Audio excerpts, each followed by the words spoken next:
Bitcoin ನ over all supply ಇರೋದೇ 21 million, 2,10,00,000 bitcoin ಮಾತ್ರ. ಇದನ್ನು ನಂಬೋದು ಹೇಗೆ? ಆಕ್ಚುಲಿ ಇದ್ರಲ್ಲಿ ನಂಬುವಂತ ಅವಶ್ಯಕತೆ ಇಲ್ಲ, ವೆರಿಫೈ ಮಾಡ್ಕೊಬಹುದು. ನಾನು ಯೂಟ್ಯೂಬ್ ಅಲ್ಲಿ ಉತ್ಕರ್ಣ ಬಿಟ್ಕಾಯಿನ್ ಕನ್ನಡ ಯೂಟ್ಯೂಬ್ ಚಾನಲ್ ಅಲ್ಲಿ ಬಿಟ್ಕಾಯಿನ್ ಹಾವಿಂಗ್ ವಿಚಾರವಾಗಿ ಒಂದು ಕೋಡ್ ನ ಎಕ್ಸ್ಪ್ಲೈನ್ ಮಾಡಿದ್ದೀನಿ. ಆ ಒಂದು ಸ್ಮಾಲ್ ಪೀಸ್ ಆಫ್ ಕೋಡ್ ಇದೆಯಲ್ಲ, ಅದೇ ಬಿಟ್ಕಾಯಿನ್ ಇಶ್ಯೂಯನ್ಸ್ ಮಾಡ್ತಾ ಇರ್ತಕ್ಕಂಥದ್ದು. ಒಟ್ಟಾರೆ ಬಿಟ್ಕಾಯಿನ್ ಎಷ್ಟು ಬರುತ್ತೆ ಅನ್ನುವಂಥದ್ದನ್ನ ಹೇಳುವಂಥದ್ದೇ ಆ ಒಂದು ಸ್ಮಾಲ್ ಪೀಸ್ ಆಫ್ ಕೋಡ್. ಸಂಕ್ಷಿಪ್ತವಾಗಿ ಹೇಳ್ಬೇಕು ಅಂತಂದ್ರೆ, ಯಾವಾಗ ಸತೋಶಿ ನಕಮೋಟೋ ಮೊದಲನೇ ಬಿಟ್ಕಾಯಿನ್ ಬ್ಲಾಕ್ ನ ಮೈನ್ ಮಾಡದಲ್ಲ, ಆ ಒಂದು ಬಿಟ್ಕಾಯಿನ್ ಬ್ಲಾಕ್ ಅಲ್ಲಿ 50 ಬಿಟ್ಕಾಯಿನ್ ಇತ್ತು. ಅದು ಮೈನ್ ಆಗಿದ್ದು ಜನವರಿ 3ನೇ ತಾರೀಕು 2009ರಲ್ಲಿ. 50 ಬಿಟ್ಕಾಯಿನ್ ಇತ್ತು ಒಂದು ಬ್ಲಾಕ್ ಅಲ್ಲಿ. ಈಗ ಬರ್ತಾ ಇರ್ತಕ್ಕಂಥ ಬ್ಲಾಕ್ ಅಲ್ಲಿ ಇರುವಂತಹ ಬಿಟ್ಕಾಯಿನ್ 3.125.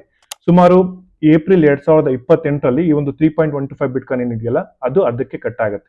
ಈ ರೀತಿ ಮಾಡ್ಕೊಂತ ಹೋದಾಗ ಸುಮಾರು 2140ನೇ ಇಸ್ವಿಗೆ ಕೊನೆಯ ಬಿಟ್ಕಾಯಿನ್ ಮೈನ್ ಆಗಿ ಆಚೆ ಬರುತ್ತೆ. ಸೊ ಜನವರಿ 3, 2009ರಿಂದ ಹಿಡಿದು ಒಂದು ಬ್ಲಾಕ್ ಅಲ್ಲಿ ಎಷ್ಟು ಬಿಟ್ಕಾಯಿನ್ ಬರ್ತಿದೆಯಲ್ಲ, ಅದು ಅರ್ಧಕ್ಕೆ ಕಟ್ ಆಗಿ 2140ನೇ ಇಸ್ವಿಲಿ ಏನು ಕೊನೆ ಬಿಟ್ಕಾಯಿನ್ ಆಚೆ ಬರುತ್ತಲ್ಲ, ಇವನ್ನೆಲ್ಲವನ್ನೂ ಕೂಡ ನಾವು ಅಡಿಷನ್ ಮಾಡಿದಾಗ ನಮಗೆ ಸಿಗುವಂತದ್ದು close to 21 million bitcoin, close to 2,10,00,000 bitcoin ಮಾತ್ರ ಸಿಗುವಂತದ್ದು. ಸೊ ಹಾಗಾಗಿ ಇದನ್ನ ಯಾರು ಕೂಡ ನಂಬುವಂತ ಅವಶ್ಯಕತೆ ಇಲ್ಲ, ಇದನ್ನ ವೆರಿಫೈ ಮಾಡಬಹುದು. ನಾನು ಕೂಡ ಇದನ್ನ ಖುದ್ದಾಗಿ ನನ್ನ ಲ್ಯಾಪ್ಟಾಪ್ ಅಲ್ಲಿ ವೆರಿಫೈ ಮಾಡಿದ್ದೀನಿ.